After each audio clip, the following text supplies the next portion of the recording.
Good afternoon and welcome to everybody joining us for today's webinar. Leading us through our discussion is Netacea's Head of Threat Research, 𝗏 𝗏 and our Head of E-Commerce, Tom Platt.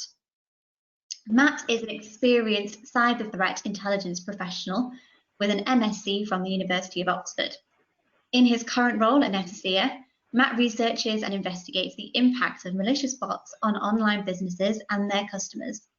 In his previous role at ReliQuest, he was the core team analyst, working with the world's largest companies in responding to cybersecurity incidents, hunting for undetected attackers, and identifying suboptimal practices while improving security models.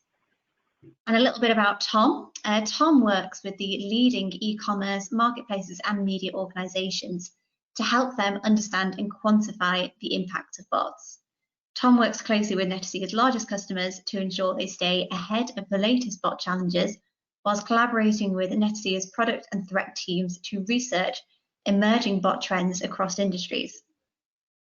During our panel discussion, Matt and Tom will be delving into the Scalper bot challenge facing brands, retailers, and customers alike, while delving into the use of Scalper bots during the recent Xbox Series X and PS5 console launches. If you have any questions throughout the webinar, please do feel free to ask in the chat box, and we will make sure they are answered at the end. And just to very quickly make sure that the chat box is working, can you please input the number 1 if you have experienced a Scalper bot attack and a 2 if you have not? Thank you very much, and we hope that today's panel discussion is useful. Over to you, Tom. Thank you, Danny, and thank you for that introduction. It's great to see so many people joining us today to talk about Scalper bots and what Netacea have experienced over the past couple of weeks with the various console launches that have been going on. It's obviously a very hot topic at the moment and one that we've been doing a lot of research into. Before we kind of go into the sort of more recent things that we've seen across the retail industry, we just wanted to really set the scene. Firstly, on is Scalper bots a new thing? And give everyone a bit of a background to this space, what's been going on over time, just how big the industry is, before we start to touch on some of the more recent changes we've seen. So just on that, really, as a business in the fight against bots for many years now, scalping for us was something we picked up a long time ago and has been a major issue for the ticketing market. So any kind of events or venues where they're launching limited stock concerts and they're selling tickets online have had huge issues with scalping for a long time. There has been globally the rollout of various different legislations and laws to try and stop it in that industry, but it's still something we see as a major problem. If it wasn't for COVID and obviously the changes that have impacted that industry, the secondary ticketing market was actually valued at and expected to grow to $15.9 billion in 2020. Obviously, we imagine that has slowed down significantly because of what's happened with COVID, but we are expecting that to grow. Coupled with that, the secondary sneaker market is something that has been rapidly growing over the past few years. So limited edition collaboration pairs of sneakers that we've seen going on sale, that secondary market is predicted to grow to $30 billion by 2030. But the market we're talking about today is kind of a new and emerging one that we've seen over the past year or two, and that is around consoles and the electronics market. So just to set a bit of a scene, this isn't a new thing, but it's certainly something that we're seeing growing in new areas this year. So what I'm going to do now is just pass over to Matt. Matt's just going to talk a little bit about what is a Scalper bot. So according to the OWASP definition of scalping, it's the acquisition of goods or services using the application in a manner that a normal user would be unable to undertake manually. So in short, it's a way for an automated tool to attack an organization's interfaces with their customers. So their technological tools that interact with their customers are essentially being used and exploited in a way a human would be unable to do so. And to be quite frank, this kind of resembles something of a denial of service attack, since the human user is unable to access the goods or services because of how quickly they're being sold out to the robots, to the bots. At Netacea, though, we tend to understand Scalper bots in a bit more of a sort of subdivided fashion. So we tend to break it into sort of 5 main groups of bots, the first of which are monitor bots. Yeah, absolutely. So I think it's really important. Obviously, scalping is that process of getting an item really quickly and getting it before anyone else can. But we see various different bots involved in that process. So yeah, as you mentioned, Matt, the first one we see, and the most common one, is what we call a monitor bot. So these are bots that we see people using to constantly monitor hundreds of different sites, looking for items, specific items, so that the minute they become available, they either alert the user or alert a different process to either go to the site and purchase the item or automatically purchase the item. The other sort of type of bot we see, Matt, is sneaker bots. Yeah, so sneaker bots are the next ones, and they're the ones that tend to get alerted by your monitor bots. And what they do is they automatically complete the checkout process on a site as soon as stock becomes available for the item. So the monitor bot sees an item, goes and tells the sneaker bot, who immediately completes the purchase process. It's called a sneaker bot because originally the very first ones were being used to purchase limited edition shoes from sites like Nike and so forth. Now they tend to be a bit broader. You know, they're targeting consoles as well, most recently and most famously with the PS5 attacks. Yeah, and then I think one of the other interesting changes in the industry we've seen is sort of these bots becoming services and being a lot more consumer friendly to people who are perhaps not that technical. So another type of bot that we do quite often see is something called an add to cart service. So this is almost like a combination of that monitor and sneaker bot, where effectively as the consumer, I can go onto a website and I can pay someone for them to give me a slot on a website with stock in a basket. At that point, what will happen is the attacker will use a bot to get me an item into a basket, and they will send me a link to that page. I will pay them, and once I have that link to that page, I'll put in my details, put my address, my payment details, and get my item. So we are seeing, you know, the emergence of some almost SaaS-like services that are fully supported in this space that are quite easy to consume. And then we have our slightly more technologically advanced individuals who seem to be expanding more into what we're calling spinner bots. And these are really the next generation of sneaker bots and is generally custom built by their creators. And like a sneaker bot, the spinner bot automates all of the processes in terms of the purchase up until the point where the sneakers are in the cart. Once the sneakers are in the cart, rather than completing the purchase, they've essentially locked them in, and they'll go off and hold the merchandise and advertise that stock on a secondary site for resale. That way, if they're unable to resell them with a sufficient profit margin and so forth, the user of the spinner bot's not having to pay out money to purchase stock they can't resell. It's essentially saving them money, but unfortunately for the original seller, it's locking down their produce potentially without the promise of a sale. Some organizations have started to take some steps to try and remedy that, and I think we're starting to see some account creator bots, aren't we, Tom? Absolutely, yeah. So I think one of the common things we see, and one of the things we see a lot of retailers doing at the moment, is if they do have a limited edition item, a limited edition piece of stock, or something that's going to be low in quantity, what we are starting to see people is that they're starting to use a lot of almost raffles, where they can create a splash page, capture details, and do a randomized raffle to make sure that item ideally gets into the hands of loyal customers and not these operators trying to get them for profit.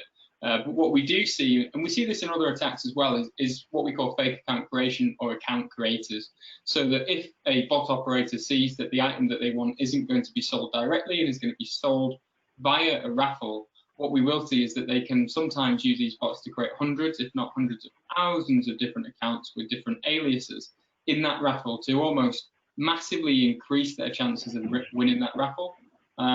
And I think one of the things we've seen, which is, as we've been doing this research around this area, it's been quite surprising, is the cost, isn't it, Matt?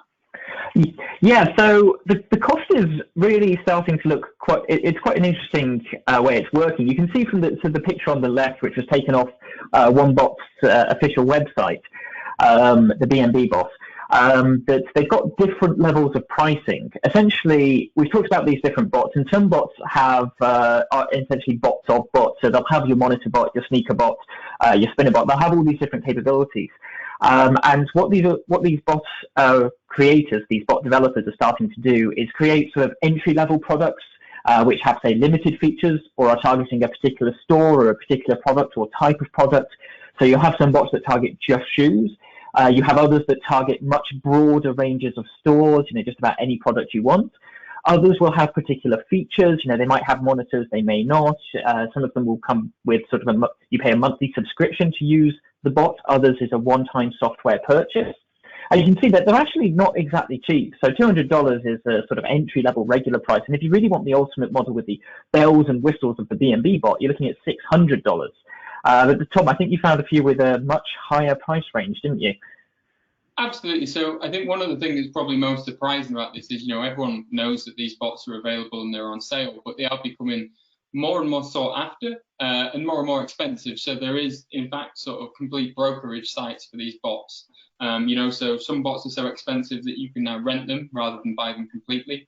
One of the things that really tends to make a lot of these bots good and sought after is releasing them in limited quantity. These actors know that if they create a bot and it's great, they don't want to share it with everyone. If hundreds and thousands of people are using the same bot, it's going to make it really easy for some of the retailers to detect it and block it. So we're starting to see them release these bots in limited quantities and support limited amount of users on them. That's making them highly desirable. And in what's almost an ironic twist is that we can see here that one of the top bots at the moment, one of the most sort of favored ones by a lot of people talking about this in the chat rooms is AIO bot, Cyber AIO. Originally started at a retail price of £300, but quite ironically was sold out very rapidly, and then now is actually reselling on brokerage sites for $5,850. So not only are these people actually creating this kind of rush to products, but we're also seeing them create that same kind of rush for the actual bots that they're using in these attacks. And I think as we go into this, what we are starting to see is, different things in this changing. So we're going to just touch on really interestingly, obviously our focus here is the PS5 and the console, the change that we're seeing, but we did just want to take a step back and, obviously this market has been growing for a long time. We have seen for a long time bots targeting tickets for an event or limited edition stock, collectible items. That's kind of really common, and there are a lot of people in those industries that are very aware of these problems and have been dealing with them for years. But I think, Matt, what we found was some really interesting examples of, particularly because of what's gone on with coronavirus and the stock shortages, some really interesting items that these operators were targeting. Yeah, so it is always fun to sort of dive into some of these bot groups, these resellers, and looking at some of the products they've been targeting. And, we do have the PlayStation 5, and you can see in the top left of the screen there that at least 24 have been sold. It's around $1,750. It's a huge markup on the original price.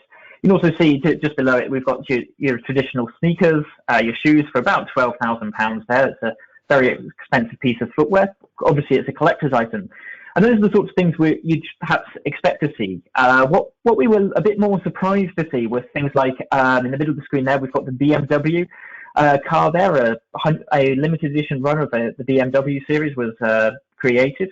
And the bot users were targeting that. They were trying to buy up this in order to resell it at a higher price, which, buying up a lot of cars is not cheap at all. It suggests these organizations, these groups have quite a bit of money behind them. We also saw, limited edition types of shoes. So you can see in the bottom right there, some limited run Crocs, trading cards, things like Pokemon cards, Magic the Gathering cards. These are very, very popular, pretty consistently popular as well. Loads of them available for resale, and they're getting targeted by bots as well. Some of the more amusing items, though, recently, you can see at the bottom there, we've actually got a electric bidet toilet seat for €250 being targeted by or at least one group there. That one was not one we saw coming, to be honest. But we also saw some others, didn't we, like hot tubs, Tom? We saw a few of those, particularly at the start of the quarantine, back before the weather got as cold as it is here in Britain at the moment. The outdoor hot tubs were a bit more popular, and they were being bought up for resale as well. Yeah, absolutely. I think it's fair to say we've seen these bots targeting a lot more wide-ranging stuff and going after some really interesting items. As we've been going through, obviously, the pandemic globally. We've had discussions with people where they've been talking about bots buying up supermarket checkout slots and delivery slots. We've had discussions about people where they've seen bots targeting gym equipment because we know, there is currently a shortage of supply, a lot of people wanting to work out from home. So these operators have really started to expand out their operations. And it's probably worth just talking, Matt, a little bit about what we've learned about the operators over the past couple of months and, obviously over the past couple of years and how we're seeing them changing. Yeah, absolutely. So in our investigation, we've kind of broken down the major players in the scalper bots arena into three main groups. as we've termed them. So we have our elite bot teams to start with, then our cook communities, and then finally our hybrid groups, so a kind of a mixture of the two of them. But if we start by diving a bit more into a bit more of a detailed explanation of the elite bot teams. So these teams tend to be of around 5 to 20 people in size. They're quite often very well funded. They're very professional. They've got excellent tools. Quite often they're inbuilt in-house tools. So they've got a very diversified skill set. They have their own developers quite often, their own infrastructure teams, their own support teams, all of this. They've got this sort of professional model. This for them is a full-time job. These are generally small organizations who make quite a lot of money by purchasing up stock and then reselling it. Quite often we found they're rather international. So one Bosnian group we've been following have been targeting PS5s amongst other items. So they're targeting the PS5s, and they've not just targeted sort of the Bosnian market. They've been looking at the market all across the EU, buying up PS5s from there. They've been targeting the UK, buying up PS5s from there. They've also been buying up PS5s from the American market. So they've actually been going into the US and purchasing them online. And what they're now doing is they're reselling them across the EU, the UK, and the USA. And they're basically shunting their stock across the different reseller stores in different countries, depending on where the most profit is at any time on any given day at any given time. So they're quite reactive, they're quite adaptive, they're very fast off the mark. They're very professional groups, and I suspect as well they've got a really good understanding of market dynamics, because they seem to be they know what they're targeting and where they're going to find the most profit. So I almost suspect they've got quite a bit of skills in these. They probably hire people with skills in these areas as well.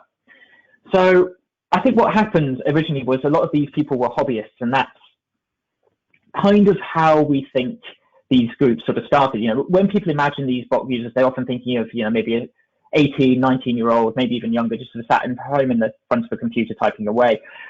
But I think those people have largely been forced out of the market by these elite bot teams. But that brings us on to the cook community. So these cook communities are somewhat less professional, but what they are is a lot bigger. So if our elite bot teams is like a single large shark that's going to find its target and just go for it, I tend to think of the cook community as more like a swarm of piranhas that's going to sort of nibble the stock away from an organization with great rapidity just through sheer overwhelming numbers. So a cook community consists generally of two groups, a core group of sort of professionals and a peripheral group of what we term sort of hobbyists or semi-professionals. So the core group essentially create all the infrastructure. They run the proxies, they run the bots, they handle the monitoring, they send out alerts, they provide an advisory services to the peripheral members. And they provide all this infrastructure, they provide the advice, they act as a go-between between hobbyists who may want to combine their limited resources together in order to make a bigger purchase between them. So, you know, they act as like a go-between negotiator between, say, 10 people who want to combine their resourcing together to make a stab at buying as many PS5s as they can for resale. And these core groups require the hobbyists, the peripheral members, to pay a subscription fee, kind of like Netflix, though a lot more expensive, with fees generally being about $30 to $80 a month. Often they'll offer someone a lifetime membership deal for about $500 across their whole lifetime. But these are not cheap services, but they provide that sort of level of expertise and that grouping together that the hobbyists would otherwise need in order to compete with the elite bot teams. So we kind of have then our sort of shark elite bot teams, a single large entity, and our swarms of cook community piranhas swimming around. And what we also have finally is our hybrid groups. They're sort of a mixture of the two, and these sort of started to develop with, say, an elite bot team realizing we could maybe rent out our expertise and our infrastructure to hobbyists in order to make a bit of money. So aside from going for the products themselves, they're also renting out things a little bit here, a little bit there, and they're bringing in other people into these groups. So it's probably worth noting that the elite bot teams are probably around 5 to 20 people, and they might probably be like a core membership of this hybrid group. And then you have your cook communities, which are for everything from, say, a few hundred people to literally tens of thousands. We found a couple that are sort of 20, 30,000 people in size. Not small enterprises, really. They're quite formidable in terms of their size. And then you've got your hybrid groups, which is where we started seeing this sort of develop with cook communities developing sort of elite core teams within this as people start to take it more seriously, and then elite bot teams renting out their services to create a hybrid group. And I think as we moving forwards into the future with the industry, we just move on to the next slide. We'll see that there's an increasing professionalism going to develop here. Bots are, for many, and an increasing number of people, they're a full-time job. Buying and reselling this product, as Tom said earlier, the resale market is growing and rapidly. And they're being used for an increasingly diverse range of specific purposes. Increasingly, we're seeing more and more bots that, rather than being generic, are very niche. They're targeting a particular thing. We're also seeing more bots being developed modularly to allow people to buy different parts that they need to serve their exact purposes. And we're seeing increasing competition between groups and communities, and an adoption of this subscription model, very professional ideas. So, like free offerings, a trial period, say 1 month free so you can learn how it works and whether you want to invest in it. A pay-as-you-go systems as well. We're really starting to see them adopt more and more of this. We're even starting to see some of the more internationally minded groups are starting to expand with the sort of, they've got marketing campaigns going. We've seen sites where they're talking about how, they've been featured on the BBC, on CNN News, on Forbes, which, they were actually mentioned sort of disparagingly in relation to their PS5 scalping, but they seem to have decided there's no such thing as bad publicity. And they're also, pushing recruitment drives, all sorts of things. And I think we're only going to see that happen more and more as bots increasingly appear in the public eye. And I think what we're going to see as well as, a continuation of the sub-industries that are currently developing. So I mentioned before bot developers. Some people have started to specialize, and rather than actually using their bots, they are just developing them. They just develop them, improve them, maintain them, do bug fixes, all of this. They're a software producer, more or less. We're seeing the subscription services. We're starting to see consultants who provide training and advice to bot users who may require it. We're seeing people who specialize in providing proxies. We're often of dubious legality. Lots of them seem to be associated with botnets. And we also have technical supporters and advisors. Multilingual customer support is increasingly required as more and more of the cook communities and hybrid groups expand their focus internationally.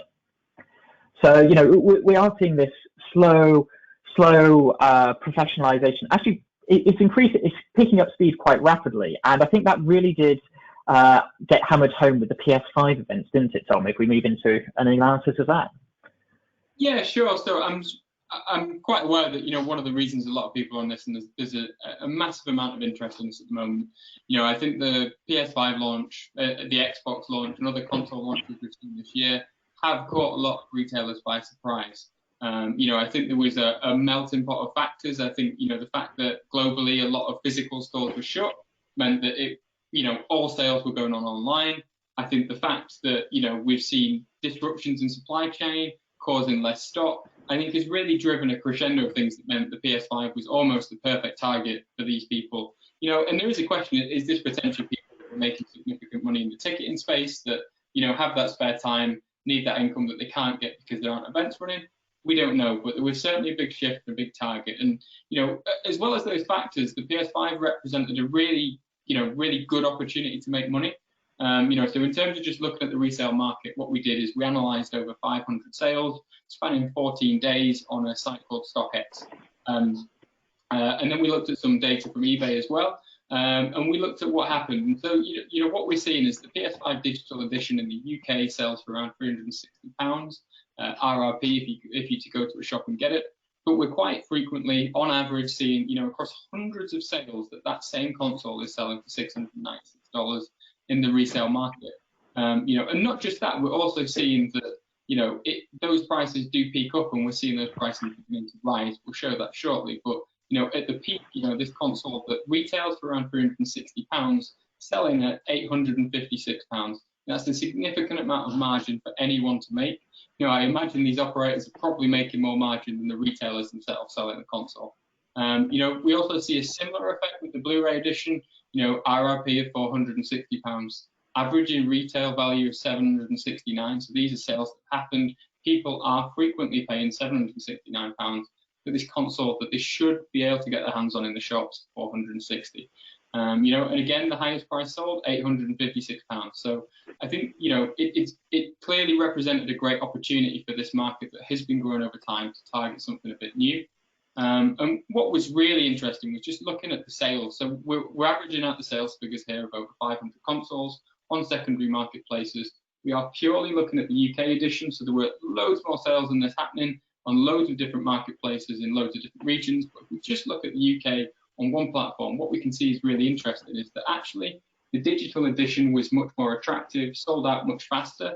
You know, we think this is due to the price, but effectively, yeah, the digital edition sold out much faster on the secondary sites. We can see here that a large chunk of the volume of sales happened within the first day. We expect this was probably people with pre-orders ready to go. They'd already listed them. As soon as people realized they couldn't get it in the shops, they obviously went onto these secondary sites and bought in bulk. We can see that start to taper off. We see a similar effect with the Blu-ray edition, but obviously a bit slower to get purchased. What is also really interesting, I think, is if you look at this line here, what we're also tracking is the average selling price. And although stock has started to decrease, you know, a lot of these consoles that were purchased for resale, you know, have now been sold, and there is less stock of them floating around.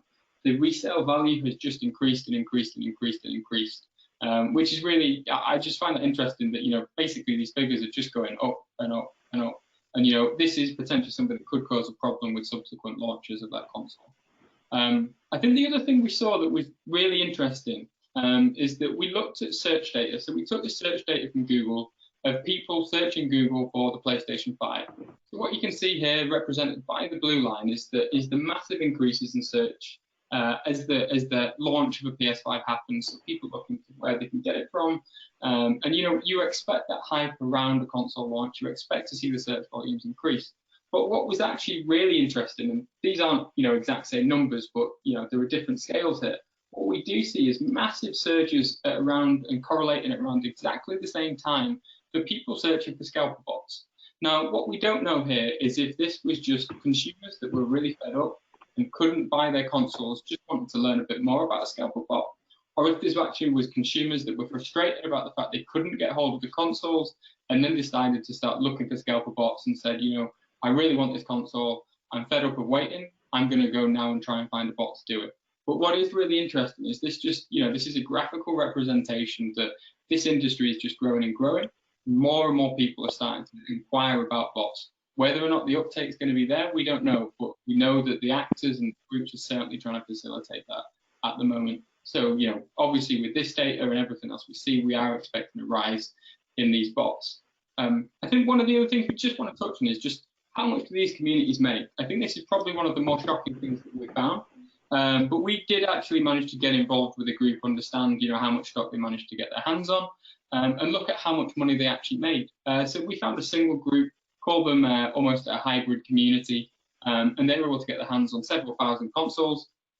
But what was really interesting was we looked at how much did that group need to invest to buy these consoles, and they had to invest over $1 million to get this stock, you know. But then in terms of what return they made, you know, we don't know if they actually managed to sell the digital edition or the Blu-ray edition, and we've made estimates on the average resale values there. But they did definitely make a profit of somewhere between $1 to $1.5 million in around about 2 weeks.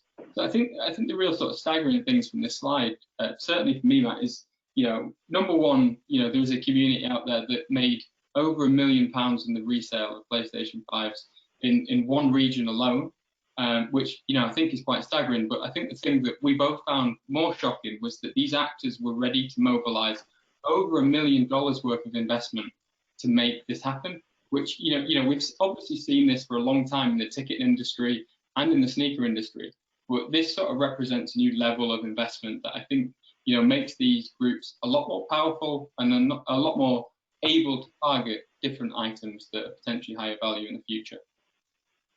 Yeah, absolutely. It very much just hints at these organizations being much larger and more powerful than they're usually credited with. You know, the PS5 is probably the one that's had the most light shone on it. It's where it suddenly appeared into the public eye. But this is not their first rodeo. This is not the first time they're going around this, and they've certainly got a lot of money behind them, perhaps from doing this before, perhaps from other sources. And you know, there's a lot of questions around that and where all the different groups are coming from, where the different groups are getting their money, that sort of thing. Which kind of brings us into one of the attacks that we saw over this period. So just at a high level, I don't want to drill down too much into the details here, but over a period of about 6 hours, what we saw was more than 1 million attempts to purchase consoles. that were, and well, the organization sold out their consoles very, very quickly, nonetheless. But we managed to find over more than 1 million attempts to purchase these coming from data centers with compromised devices. So we saw 298 different IP addresses trying to make IP addresses associated with data centers around the world, attempting to make huge numbers of purchases here. And generally, I'm usually a bit suspicious about data center IPs trying to make purchases, particularly in large quantities, simply because most people make their purchases from home on the computer. They don't commute to their local data center just to sit there and use their devices. So what we saw, though, was in just 6 hours, a huge number of attempts to purchase these devices. And when we started drilling into some of the devices that we saw, some of the information, what we found, if we move on to the next slide, you'll see there's a bit of code here on the right, which comes from an exploit for the 𝗦𝗁 router operating system. So we saw one data center in particular had a huge proportion of the traffic coming from it, and these 298 IP addresses were the majority of the traffic. This data center was a huge proportion of those 298. And all of these devices had open ports on them, which were indicative of the 𝗦𝗁 router OS running on them. And this OS particularly has a known vulnerability called 𝗬𝗁, something you can find quite easily on exploit database and on GitHub. There's even a lovely little PDF explaining what all the different lines of the code do and everything. And this vulnerability has been known to be wormable since about 2018, and it's been used to establish botnets. And what we suspect was happening was a bot user was essentially using these data center devices, these botneted devices, to try and obfuscate where they were coming from in order to try and purchase as many of these consoles as possible. They were essentially employing an illegally acquired botnet to purchase as many consoles as they possibly could.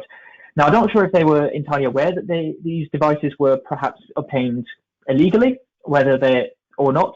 And but I think it does draw into question some of the links between some of the activity we're seeing and perhaps more illegal misuse of computers and the various laws around that internationally.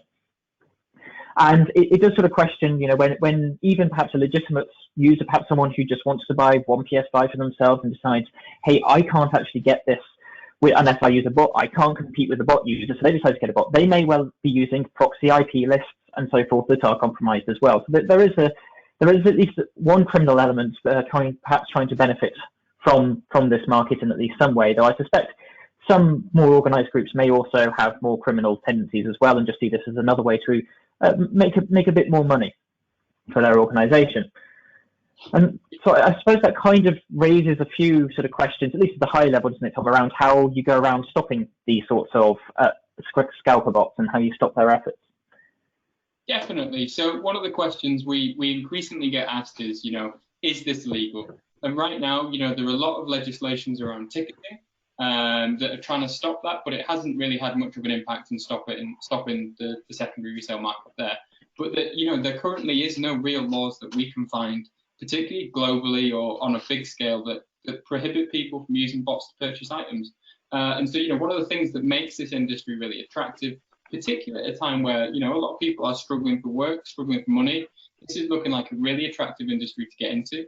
The same sort of tactics that you may be using to, defraud organizations and conduct, proper cybercrime.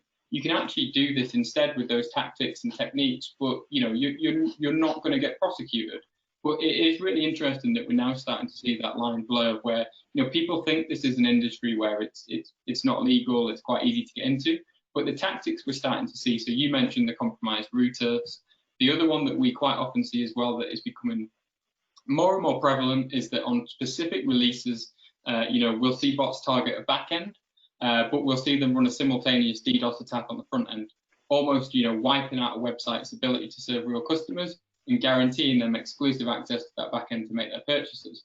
We saw a lot of people over the weekend running weird, wonderful attacks targeting back ends, running code at back end, exploiting systems to get all of the reservations. And so we are starting to see this transition from an industry that was quite small, quite hobbyist, into something that is becoming closer and closer to cybercrime, and is starting to use tactics that are definitely illegal in many places. And I think that is a really interesting shift. So, hopefully we've given everyone a bit of insight into the space what we've seen from the organizations, the way people are doing this, and what we saw across the console launch over the past couple of weeks, particularly across our customers and some of the attacks that we stopped. But just to look at some of the tactics that people are taking and things that you can do to try and stop this. We've seen some really interesting tactics over the years. The sneaker industry is very, very interesting. There's a sneaker resale site that effectively what they did was that there was a really high demand launch of a sneaker coming on. They created the page quite early, but they didn't make it visible to the public, but they made the value of that sneaker around $10,000.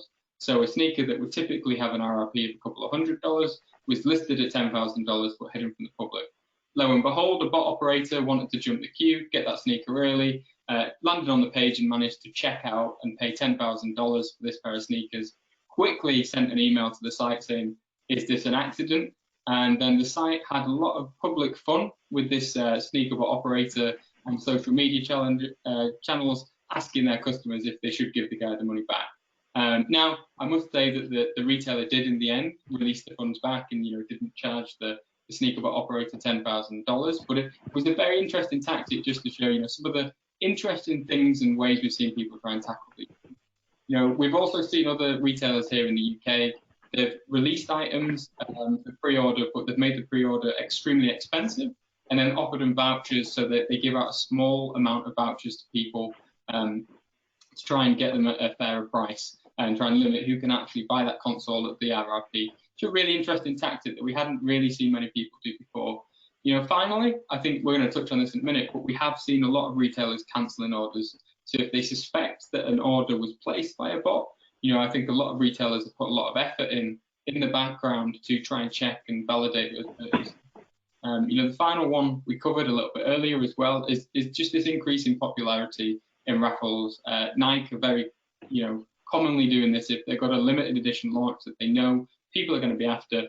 A raffle is another technique that we see people use. So these are just some of the, not necessarily technical things that people do, but little hurdles and things that people do to try and trip up these operators that are trying to get the stock. I think just passing over to you right now, just to talk about some of the more sort of strategic and process-based things retailers can do to try and stop this from happening. Yeah, absolutely. So the real issue here it's very hard to just try and say, right, what's the one thing we can do to stop these attackers? As everything in cybersecurity, really, it's becoming a bit of an arms race. The attackers change their techniques, their technologies, their approaches as defenses adapt to their new techniques, technologies, and approaches, and they change again. And the defenders change again, the attackers change again, the defenders change again, and we end up with that sort of arms race going on as each side tries to outwit the other. So really, the best defense, as in everything with cybersecurity, is to really adopt a layered approach, your defense in-depth model. Make sure you're having your, before something, you want to understand where an attack may come to start with. So, understand any potential high demand products that you may be about to list, your PS5s, your consoles, gym equipment.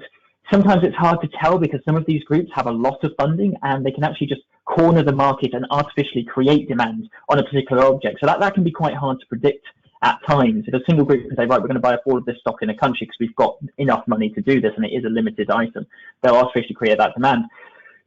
So that can be kind of hard, but as long as you've got sort of, you then depend on your other layers. So you might have agree launch communication. So make sure as when you've got protecting your website, when these launches are going to happen, how many people are going to know, rough idea of how many people you're expecting to the site. So if you see a massive uptick in the number of people coming, much higher than before, you might start to question whether some of those are bots.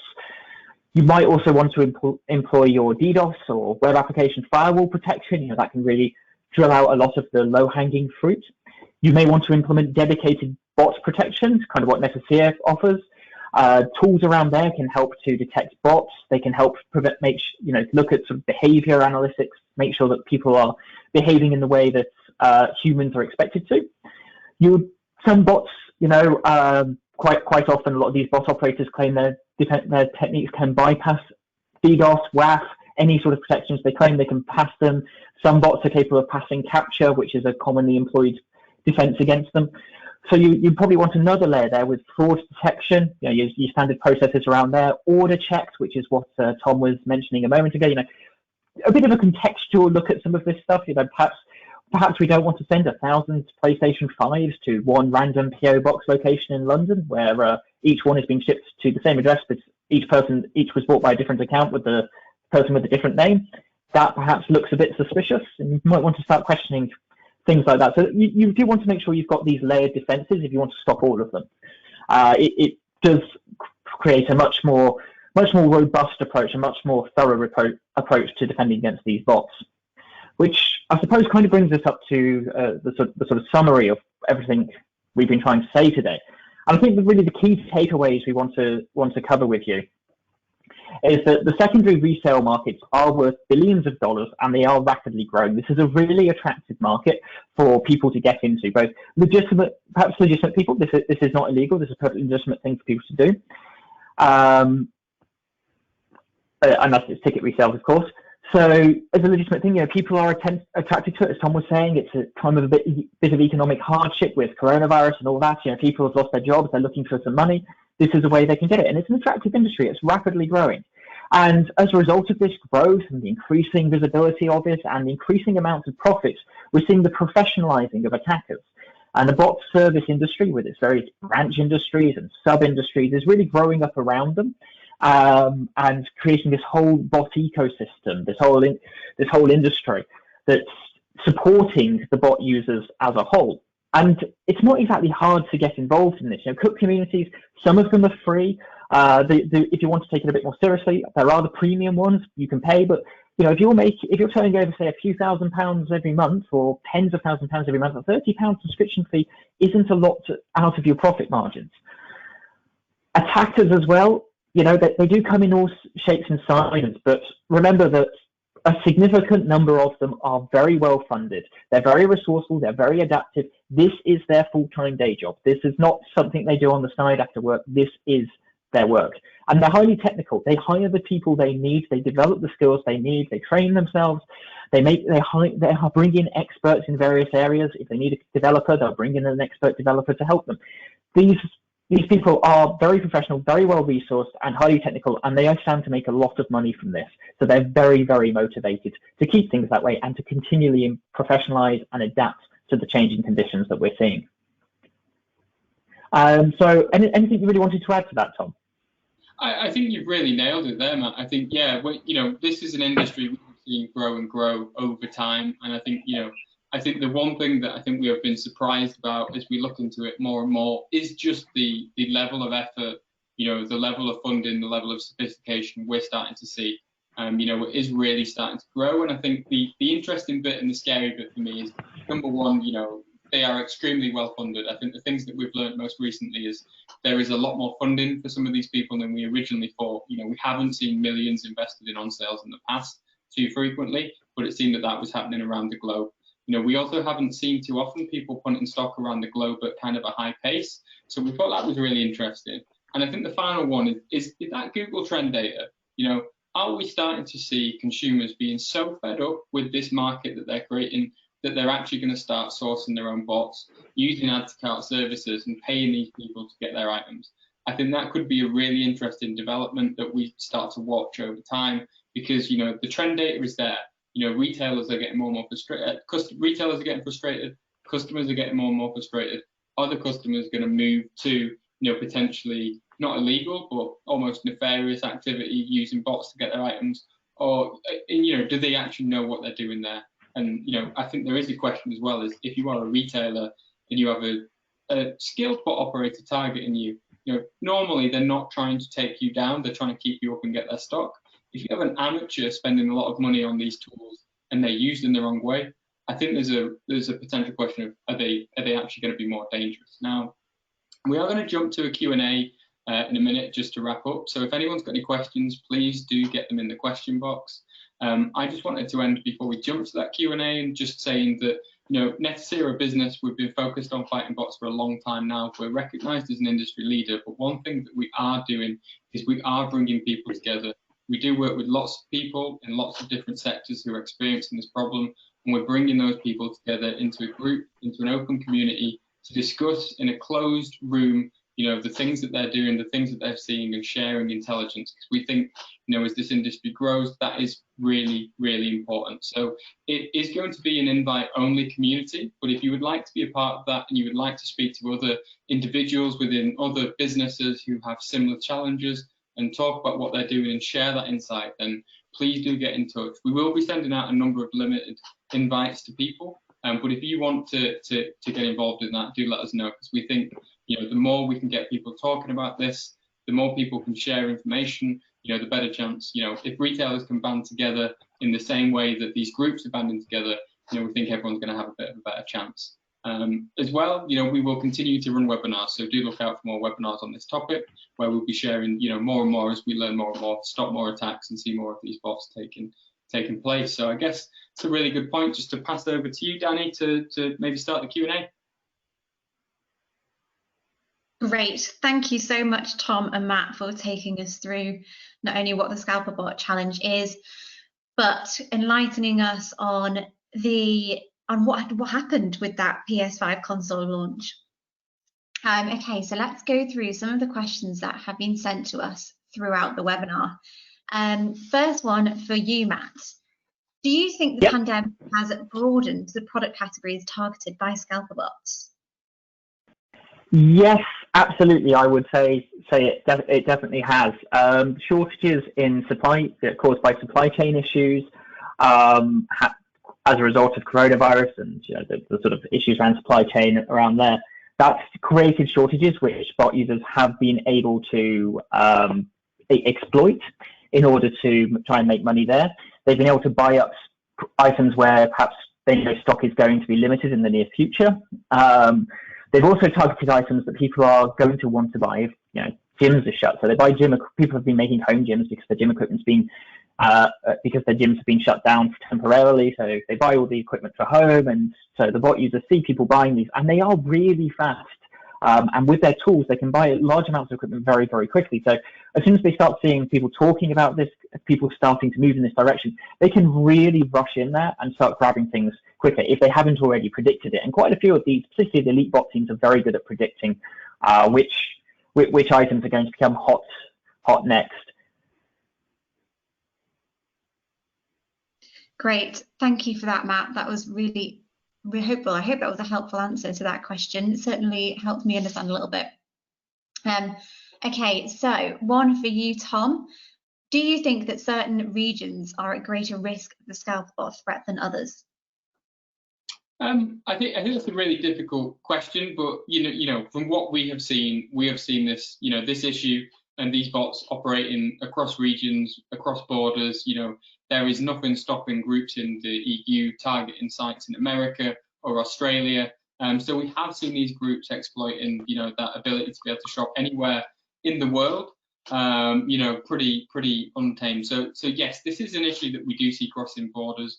We wouldn't say that there's a specific area or region that stands out, but there are certain groups in certain regions that operate really heavily in those regions and cause issues in those regions. So some of the groups we perhaps saw in European countries caused big issues in those European countries specifically, but we also see people operating across borders. So I think really anywhere where there is limited edition stock, low quantity items that are in high demand, we're seeing these people start to operate in that, regardless of where they're based geographically. Yeah, that makes absolute sense. I think we're seeing, as you said, legislation move to incorporate that way of thinking that there are no borders here to consider, and so it has to be. There is no kind of region control, and there's no legality around this problem at all to start with in the first place. Okay, so one more for Matt. How did you gather the information on what bots are targeting? Is this from the Netacea clients? So yeah, in some respects, yes. So I'll answer at a high level. I don't want to give away too much of my secret processes around this of intelligence gathering. but particularly not to Tom, who I'm quite sure who would be very eager to join in there. But yeah, we have a lot of information from our clients, and we see a lot of traffic coming into them, and we do use that we do analyze that. We make use of that sort of information to enhance and improve our decision making moving forwards. But we also do a lot of external facing stuff. So, we are monitoring these bot groups. I mentioned the one Bosnian bot group earlier. We track these groups. We look at what they're targeting. We look at what they're reselling. We know if they're reselling PS5s or if they're reselling toilet seats or hot tubs, they've probably been buying them from somewhere, and we can start trying to pull those strings and seeing where things connect up. In other cases, we can follow the path of their infrastructure. We can follow their forums, their online chat rooms. We have a lot of different methods for tracking them. We do use the data we gather internally, of course, but we also do a lot of external proactive stuff in order to help us block attacks before they manifest.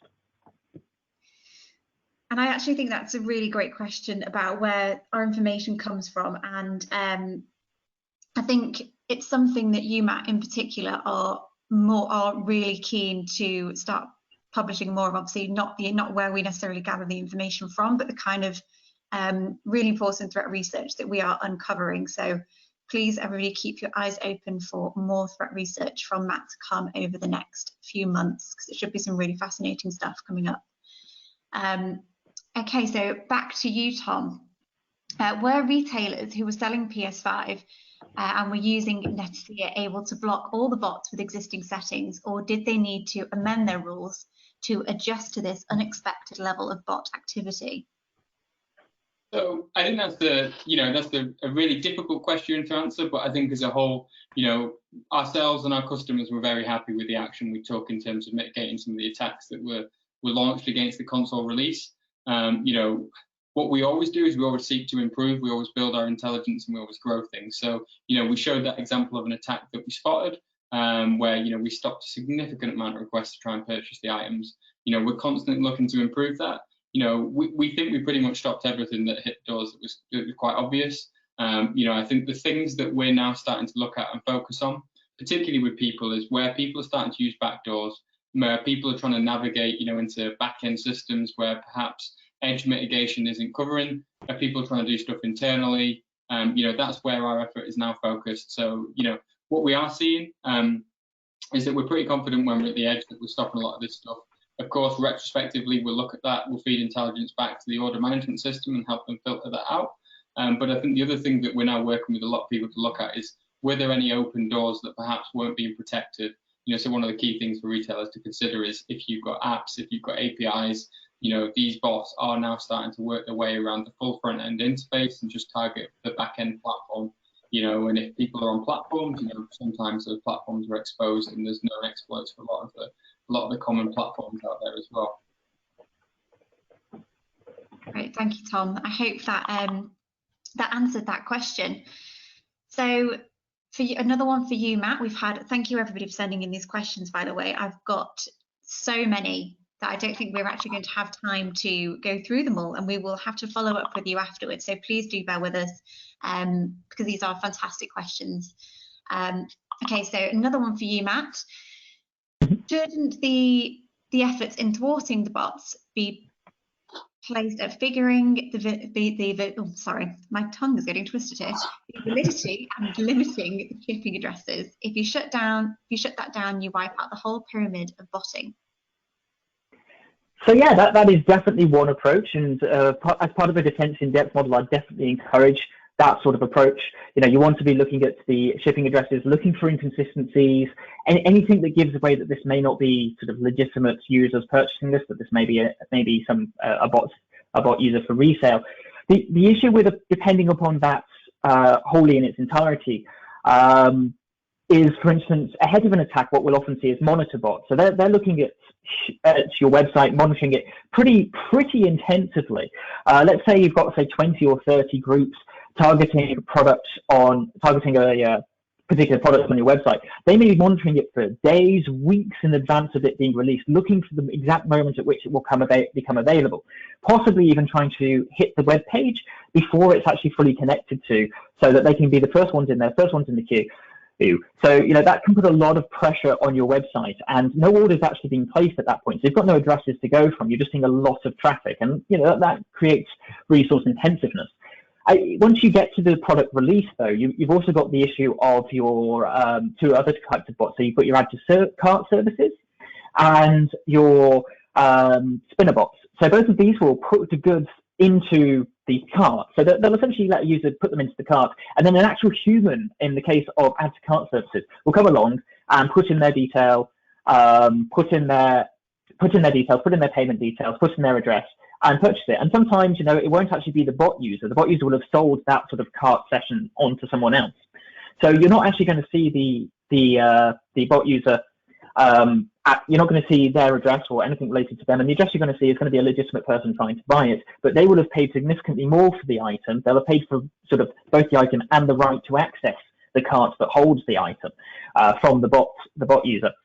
Then you also have your spinner bots, which essentially just lock the item in the cart and then go and look for a resale on another site. So they're already putting it up on another site for resale, and then once they've got the payment in from the reseller, from the resale of it, they'll just, you know, ship it. They can ship it directly from your website off to the person who's bought it from the reseller. So it's you're probably just going to see the legitimate, say a person who just wanted their PS5 and paid $1,700 for it.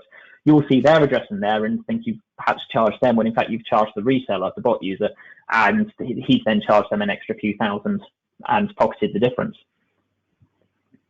If that answers your question. Hopefully it does. Tom, do you have anything to add to that? I think one of the common things that we've seen when we've been exploring the various different tools in this space is one of the common bits of functionality you look for in a good bot tool is that it can upload multiple card details and multiple address details, multiple account user details. So, you know, absolutely, you know, taking that step is something that we advise, but it won't stop all of them.